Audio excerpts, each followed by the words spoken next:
complète mes propos sur la parole féminine par un second volet où je réfléchis sur la dépense énergétique du cerveau selon les activités qui lui sont commandées, si on peut dire. Et il est clair que si l'on... Alors, vous savez, un organe, ça se nourrit, mais ça s'exerce, ça s'entraîne. Il ne suffit pas de recevoir, il faut aussi faire fonctionner. Et faire fonctionner son cerveau pour débiter des informations, sans avoir véritablement ni de dialogue, ni d'interpellation, ni de débat, ni de réflexion véritablement, c'est un médiocre exercice pour le cerveau. Oui. Et celui qui habitue son cerveau à des activités médiocres sur le plan, je ne dirais pas ce que sportif, sur le plan de l'exercice, sur le plan d'entraînement, eh bien, il se pénalise lui-même.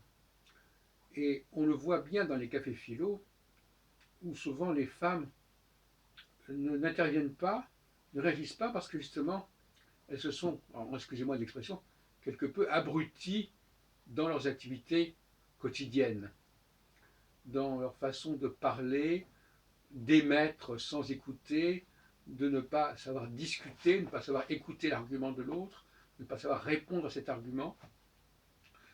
Et tout cela, ça se perçoit dans les réunions où l'on est censé prendre la parole et discuter, réagir et débattre, où elles ont de médiocres performances. Même chez mes amis qui sont parfois féministes, ils sont bien obligés de reconnaître que statistiquement, dans les temps de parole des femmes, dans une réunion où souvent elles sont au moins aussi nombreuses, c'est très faible, très court. Et moi, ma piste de recherche, c'est finalement, elles passent trop de temps à habituer leur cerveau à des activités de médiocre intérêt et qui n'exigent pas une grande tonicité. C'est comme quelqu'un qui ne ferait aucun exercice, aucun sport, eh bien, ça se paierait quelque part. Eh bien, dans le domaine de la parole, une certaine façon de s'exprimer n'est pas très positive pour le cerveau, n'est pas un très bon entraînement pour le cerveau et va en quelque sorte abrutir le cerveau, pour dire les choses crûment. Je vois là donc une piste intéressante pour expliquer pourquoi les femmes ont souvent des résultats médiocres dans bien des domaines, très moyens disons, et ça viendrait compléter ce que j'ai dit une autre fois sur le plaisir que les femmes ont de profiter des choses, de profiter de la vie, d'acquérir des belles choses, d'écouter des belles choses. Et là, dans ce cas-là, c'est très bien de recevoir, mais à ce moment-là, le cerveau, là non plus, ne va pas beaucoup fonctionner, parce qu'on ne va pas lui demander une véritable création, une véritable production personnelle. Et donc, à force de vouloir trop écouter, elles vont finalement ne pas se mobiliser suffisamment, ne pas se motiver suffisamment pour pouvoir extraire quelque chose d'elles-mêmes. Et l'improvisation, par exemple, c'est quelque chose qu'on tire de soi-même, beaucoup plus que lorsqu'on on lit un texte ou on déchiffre une partition. Et ça vient compléter ce que je viens de dire à l'instant, c'est-à-dire le fait de trop passer de temps à parler, raconter des histoires, raconter sa vie, raconter ce qu'on a fait à sa copine, au téléphone ou en direct, en live. Et là encore, tout ça est assez abrutissant. Voilà ce que je voulais dire.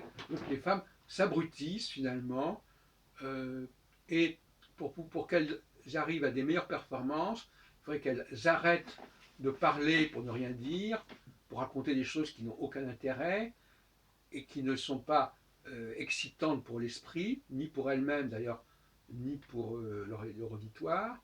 Elles sont trop dans l'émission et pas dans la réception, vraiment ce qu'on peut dire sur les femmes. Et d'autre part, il faudrait quand même qu'elles se calment un petit peu en sachant que souvent, quand elles parlent, quand elles racontent un peu n'importe quoi, il y a des gens qui sont obligés de les écouter. Donc c'est un peu comme le tabagisme passif, ça n'arrange pas non plus la qualité. Sur le plan écologique, c'est pas non plus génial. Hein. Et l'écologie au niveau de l'environnement intellectuel. Et je dis ça notamment pour les mères de famille, pour les mères qui ont des enfants, et il faudrait qu'elles évitent de les abrutir avec des propos insignifiants. Et d'autre part, il faudrait qu'elles attachent plus d'importance au développement intérieur qu'à l'acquisition de biens extérieurs. Mais ça, c'est vrai plus. Il faut distinguer entre l'éducation des petites filles et des petits garçons. Pour les petites filles, on peut effectivement leur donner le goût de prendre les choses qui existent, mais pour les petits garçons, il faut qu'ils soient motivés à chercher plus profondément en eux-mêmes. Ce n'est pas les mêmes exigences. De toute façon, on ne peut pas exiger la même chose des hommes et des femmes.